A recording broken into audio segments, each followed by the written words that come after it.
नमस्कार दोस्तों, मेरा नाम है अमर और मैं आपका स्वागत करता हूँ आज की इस वीडियो में। आज की इस वीडियो में हम बात करेंगे सबमरीन के बारे में। सबमरीन एक प्रकार का जहाज है जो पानी के अंदर रहकर काम करता है। सबमरीन के यूज ने दुनिया के राजनीतिक नक्शे बदलने में सबसे बड़ी भूमिका निभाई है। किसी भी देश के नेवी का सबसे बड़ा हथियार होता है सबमरीन। सबमरीन पहले भी बने थी लेकिन 19वीं सेंचुरी में ये लोकप्रिय हो गई। वर्ल्ड वॉर वन में इसका जमकर उपयोग किया गया। दुनिया की सबसे पहली सबमरीन 1602 में एक डच साइंटिस्ट ने बनाई थी। उसके बाद ईयर 1775 में टर्टल नाम की एक सैनिक की सबमरीन बनाई गई। ये पानी के अंदर रह के पूरे सैनिक के काम करने में सक्षम थी। इसके बनने के एक साल बाद ही इसका अमेरिकन क्रांति में यूज किया गया। 1620 से अभी तक सबमरीन बनाने में और इसके टेक्नोलॉजी में कई बदलाव करे गए हैं, जैसे कि ईयर 1950 में परमाणु शक्ति से चलने वाली सबमरीन बनाई। उसके बाद पानी से ऑक्सीजन खींचने वाली सबमरीन बनाई गई। इस दो इम्पोर्टेंट खोज के बाद सबमरीन बनाने के क्षेत्र में क्रांति आ गई। इसके बाद जो भी नई सबमरीन बनाई गई वो पानी के अंदर महीनों तक रहने में सक्षम हो गई। सेकेंड वर्ल्ड वॉर में इसका उपयोग सामान एक जगह से दूसरी जगह पर ले जाने में किया गया।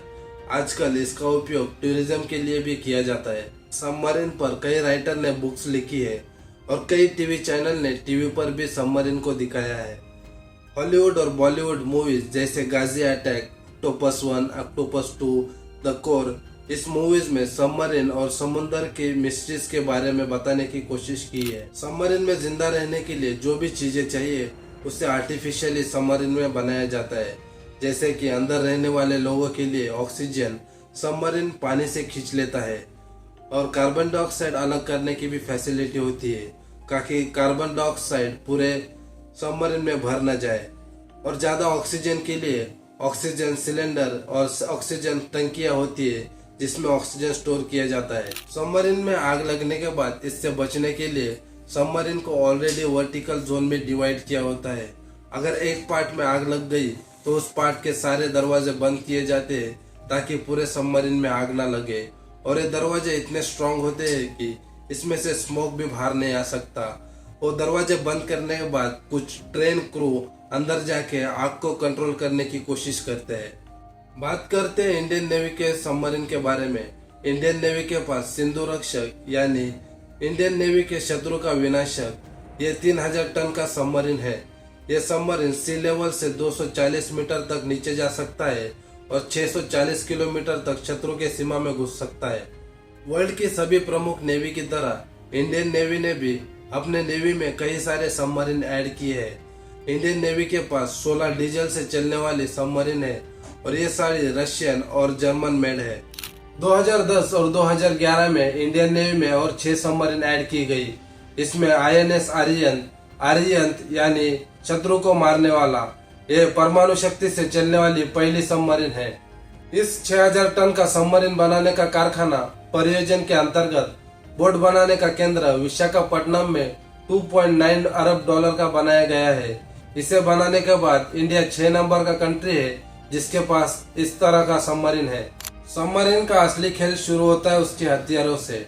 टॉर्पीडो जो पानी के अंदर जाके दुश्मनों के जहाज तबाह कर देता है। क्रूज मिसाइल जैसे कि ब्रह्मोस सीधा अपने टारगेट पे जाके हमला कर देता है। बैलिस्टिक न्यूक्लियर मिसाइल यह 8000 किलोमीटर तक तबाही मचा सकता है। इन मिसाइल को लॉन्च करने का सिस्टम इतना सीक्रेट होता है कि इसे कुछ लोग ही एक्टिवेट कर सकते हैं, वो भी कोडेड कमांड से। चलिए हम जानते हैं कुछ रहस्यमय सबमरीन के बारे में। 22 मई 1968 को वियतनाम का युद्ध अपने चरम पर था। तभी अमेरिका ने अपनी सबमरीन USS स्कॉर्पियन अटलांटिक महासागर में उतारी और ये कहीं पर खो गई। इसे कहीं खोजने की कोशिश की लेकिन ये मिली नहीं। दुर्घटना के 6 महीने बाद यानी नवंबर 1968 को यह आयरलैंड में एरोजा से 725 किलोमीटर में दक्षिण पश्चिम में पाई गई। ये सबमरीन यहाँ पर 3 टुकड़ों में पाई गई। एक परमाणु सबमरीन थी और इसमें 99 लोग सवार थे। इसका पिछला हिस्सा इस तरह उखड़ा हुआ था जैसे कि इसमें विस्फोट हुआ था। दुर्घटना का कारण अभी भी रहस्यमय है। 1943 में अमेरिका की USS ट्रिगरफिश सबमरीन दुश्मनों के जहाजों ने तबाह कर दी। इसका कोई चिन्ह नहीं मिला, लेकिन दुर्घटना के 50 साल बाद सन डिंगरो समुद्र के तट पर यह सबमरीन फिर से पाई गई। इसके अंदर के लोगों का कुछ पता नहीं चला, कुछ नामो निशान नहीं मिला। लेकिन ये सबमरीन 50 साल तक लापता थी। ये अभी तक रहस्यमय बना है 50 साल तक ये सबमरीन कहाँ पर थी। स्कॉटलैंड में 2006 में आर्कन के समंदर तट से 70 फीट की गहराई में 2 सबमरीन के अवशेष पाए गए। इसके कई सारे फोटोग्राफ लिए गए ताकि इसकी कंट्री की पहचान हो। इसके टुकड़ों के भी फोटोग्राफ लिए गए, लेकिन इसमें भी कोई सुराग नहीं मिला। इसकी कंट्री की पहचान हो नहीं सकी और इसके अंदर के क्रू का भी कोई नामो निशान नहीं मिला। लेकिन ऐसा अनुमान लगाया जाता है कि ये जर्मनी की यू बोट है जो वर्ल्ड वॉर सेकेंड में यूज की गई थी, लेकिन इसका भी कोई सुराग नहीं मिला।